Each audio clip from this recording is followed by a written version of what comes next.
siang hari ini? Ya, puji Tuhan masih dalam keadaan sehat. Syukurlah kalau begitu Pak. Mohon maaf pada siang hari ini saya mengganggu Bapak karena saya juga ingin menyampaikan beberapa pertanyaan-pertanyaan kepada Bapak mengenai pengambilan keputusan saat dilema etika.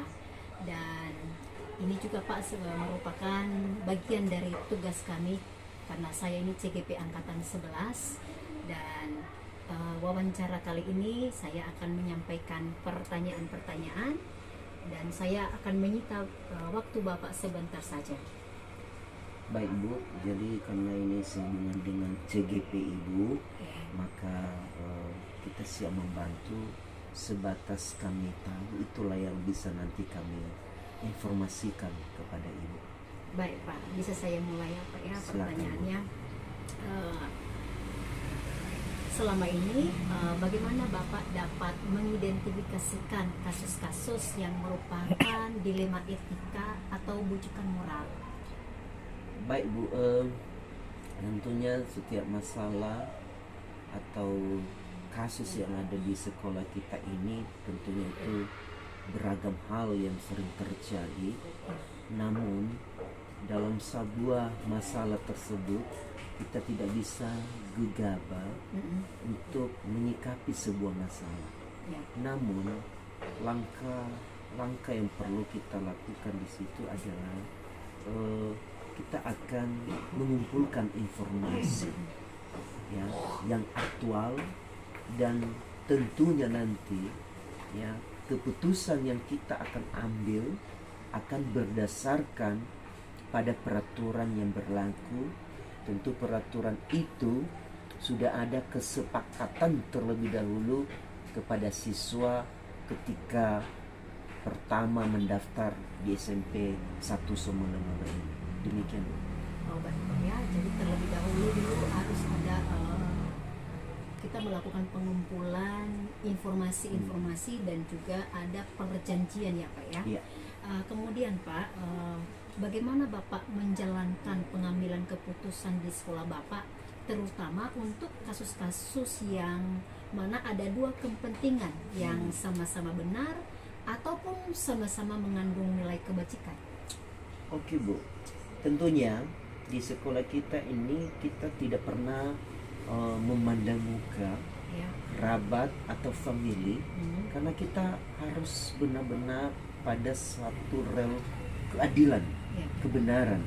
Tentunya ini pengambilan keputusannya ya tentunya kita akan melibatkan rekan sejawat ya, dan memastikan bahwa keputusan itu benar-benar dipahami ya, sehingga suatu waktu nanti tidak ada sebuah alasan di balik suatu kejadian itu, sehingga ketika kita sudah membicarakan bersama-sama maka itu adalah merupakan hasil keputusan bersama.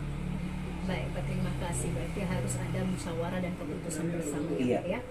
Terus Pak, langkah-langkah atau prosedur seperti apakah yang Bapak lakukan selama ini?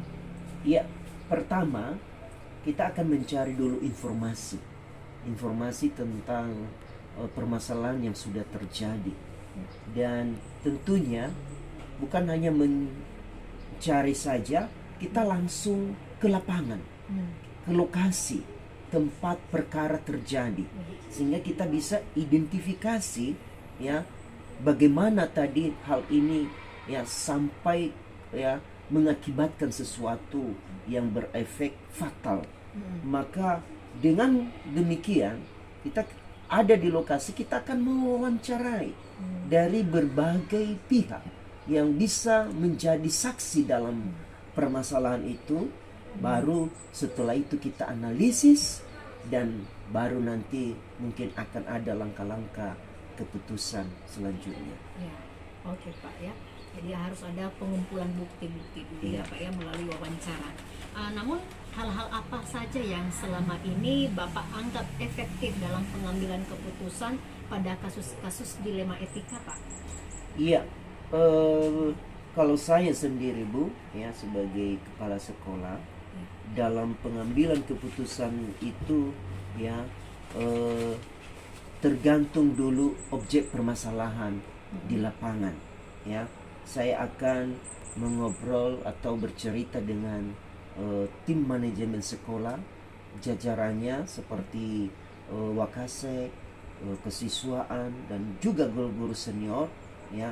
Kita akan mendengarkan pendapat dari mereka sehingga nantinya kita tidak ada satu kesalahan dalam pengambilan keputusan. Iya, benar Pak. Jadi melibatkan beberapa orang yang dalam mengambil keputusan.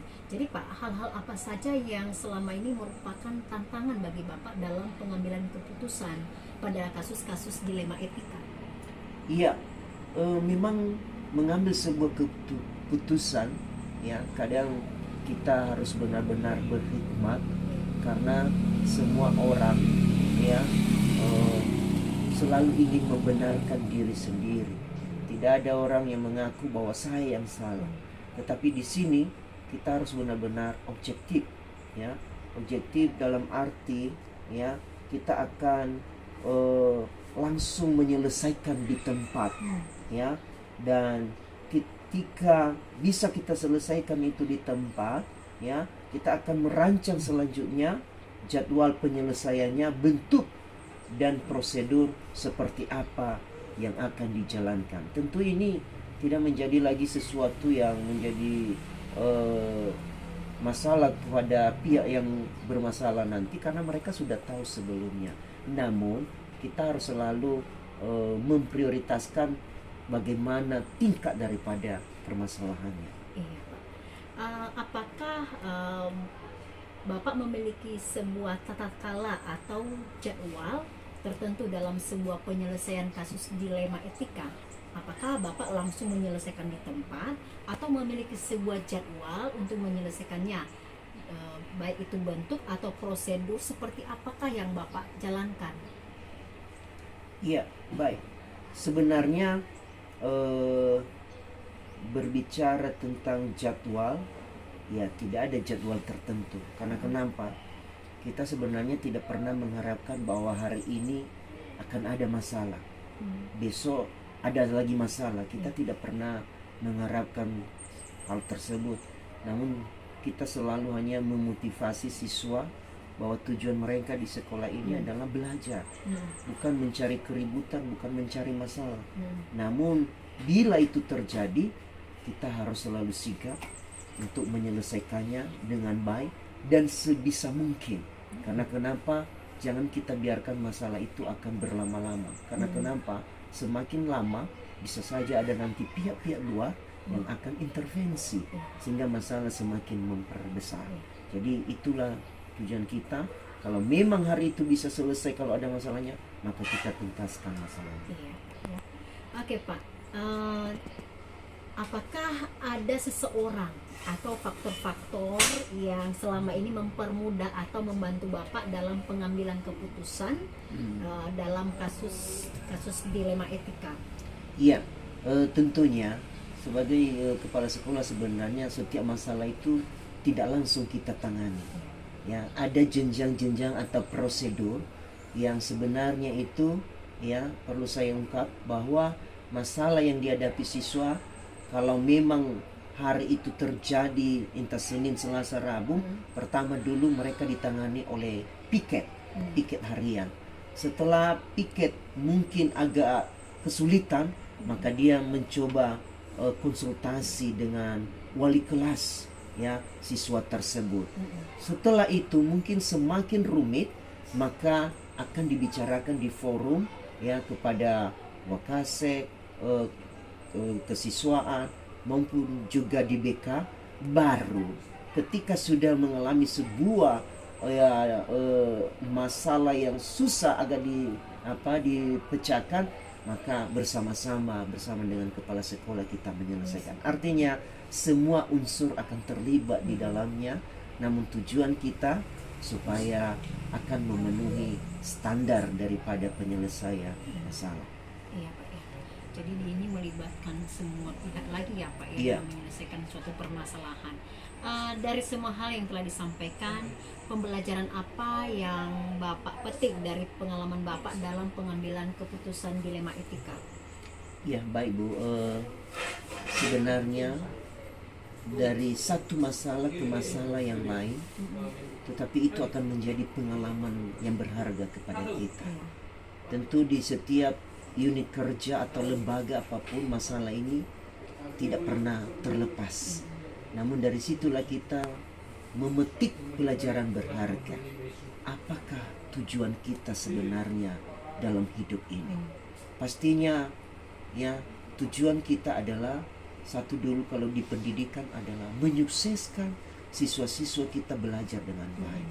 Namun dengan juga ada berupa ya hal-hal yang di luar dugaan atau pemikiran kita, tentunya semua itu kita akan mencoba belajar dan menyikapi, menyelesaikan, sehingga saatnya pada waktunya nanti tidak ada yang dirugikan ya, siapapun pihaknya. Mungkin pihak yang merasa mereka sebagai korban atau pihak sebagai pelaku.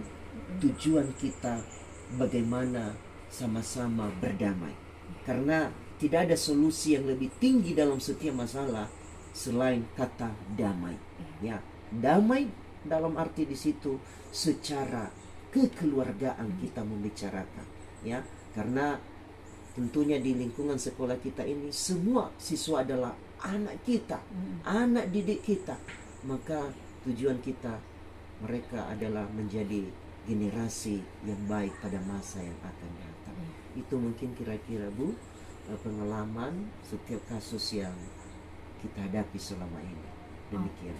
Baik Pak, terima kasih atas pengalaman-pengalaman yang sudah Bapak bagikan, dan terima kasih juga Bapak sudah memberikan waktu sehingga pada hari ini saya bisa melakukan komunikasi interaksi dengan Bapak mengenai pengambilan keputusan di saat kita mengalami suatu dilema etika.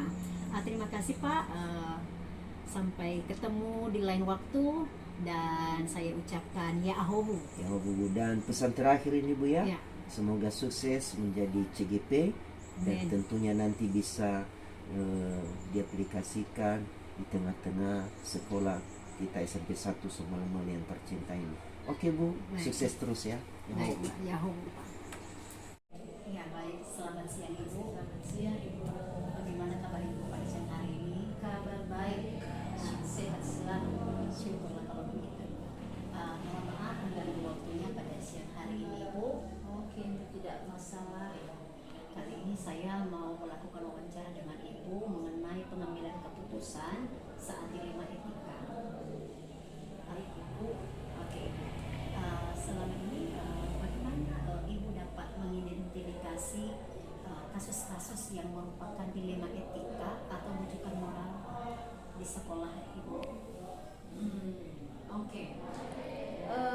Bagaimana saya mengidentifikasi kasus-kasus yang terjadi di sekolah? Pertama dulu saya mengamatinya, ya, mengamati apa saja kasus-kasus yang sering terjadi di sekolah ini tentang dilema etika atau rujukan moral. Setelah itu nanti barulah mengambil keputusan-keputusan tentunya yang mengacu pada aturan-aturan yang berlaku. Oke Bu, berarti ada pengambilan keputusan sesuai dengan peraturan yang berlaku. Iya, betul sekali. Bagaimana Ibu menjalankan pengambilan keputusan di sekolah, terutama untuk kasus-kasus yang dimana ada dua kepentingan yang sama-sama benar atau sama-sama mengandung nilai kebajikan? Itu tentunya agak susah ya, karena sama-sama benar, sama-sama memiliki nilai kebajikan. Tentu ini kita tidak boleh gegabah dalam mengambil keputusan yang benar dan tepat. Untuk itu, iya, kita harus mengembalikan semuanya pada aturan yang berlaku, dan setiap mengambil keputusan itu saya selalu melibatkan ya rekan-rekan, guru-guru, ya bahkan kalau bisa komite pun kita libatkan, sehingga nanti kita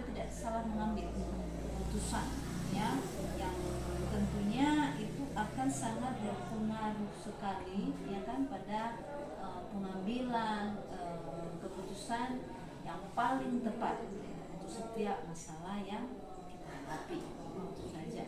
Pengambilan keputusan ini atas mufakat bersama. Iya, ya. betul. Jadi kita melibatkan beberapa pihak sehingga keputusan yang diambil itu tidak merugikan siapapun. Betul. Oke, baik Ibu.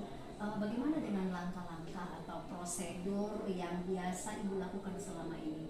Ya, prosedurnya pertama sekali saya harus mencari informasi dulu ya tentang kasus tersebut atau masalah tersebut apakah betul atau tidak ya, memastikan ya, kemudian barulah kalau dibutuhkan saya terjun langsung ke lapangan ya, mewawancarai berbagai pihak, apakah guru, apakah peserta didik ya, kemudian nanti baru saya akan menganalisis apa keputusan yang paling baik ya untuk kita ambil. Oke Ibu, jadi hal-hal apa saja yang selama ini Ibu anggap efektif dalam pengambilan keputusan pada kasus-kasus dilematika? Iya, yang paling efektif ya adalah dengan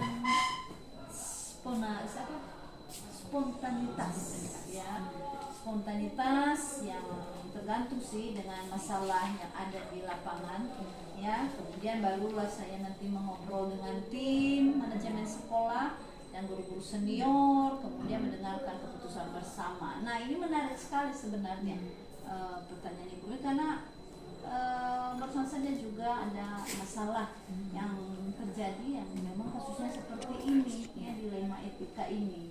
Nah, untuk itu maka saya harus menghadirkan ya guru-guru yang memang bisa membantu saya mengambil keputusan yang paling tepat ya, untuk menindak ya masalah ini. Oke Ibu, terima kasih untuk hal itu Ibu. Jadi dalam hal ini namanya kita juga perlu kolaborasi ya dalam pengambilan keputusan itu. Jadi nanti mana keputusan yang terbaik itulah yang kita ambil. Yes. Jadi Ibu, hal-hal apa saja yang selama ini yang merupakan tantangan dalam pengambilan keputusan pada kasus-kasus dilema etika? Iya, ini yang menjadi tantangan itu apabila keputusan yang kita ambil tadi ini kurang diterima oleh berbagai pihak. Nah, ini tantangan besar sekali. Kenapa? Karena sepertinya tidak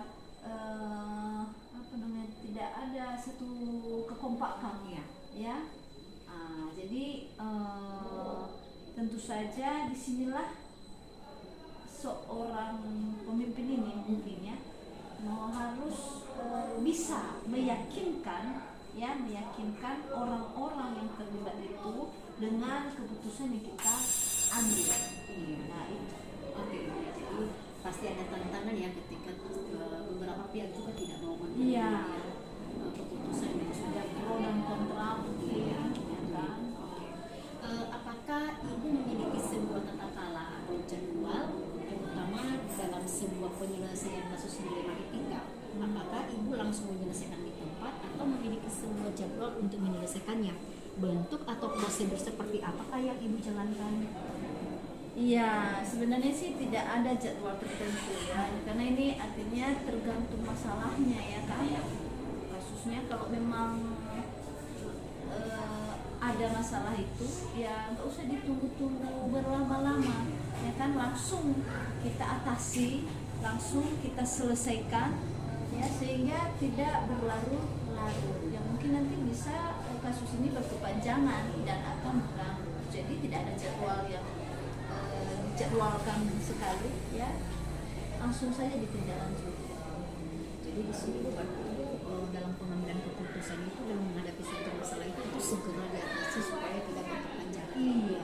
Kemudian Ibu, adakah seseorang atau faktor-faktor apa yang selama ini mempermudah atau membantu Ibu dalam pengambilan keputusan dalam kasus-kasus dilema etika? Iya, itu saja Ibu, ini kita tidak bisa sendiri ya, kita harus punya orang-orang yang bisa kita percayai ya untuk membantu kita dalam mengambil keputusan. Nah, jadi itu